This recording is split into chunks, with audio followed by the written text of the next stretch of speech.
টাকা নাই, এর আরেক দিকে বলে যন্ত্রপাতি নাই। আর আমরা আরেক দিকে দেখি আমাদের বিদেশি টাকা হয়েছে হাজার হাজার কোটি টাকা, তারা বিদেশে বেগুন পাড়া তৈরি করে, সেকেন্ড হ্যান্ড তৈরি করে। এই হলো অবস্থা।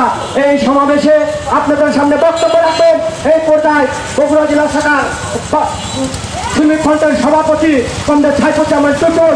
কমরেড সাইফুজ্জামান টুটুল আপনাদের সামনে বক্তব্য রাখবেন।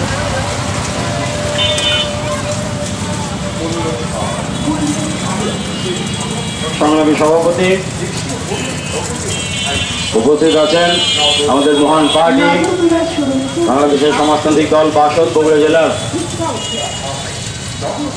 সংগ্রামী আহ্বায়ক কমরেড অ্যাডভোকেট সাইফুল ইসলাম পল্টু উপস্থিত আছেন বাসদ বগুড়া জেলার সংগ্রামী সদস্য সচিব কমরেড দিলরুবা নুরি সহ নেতৃবৃন্দ, সংগ্রামী বন্ধুগণ, আমাদের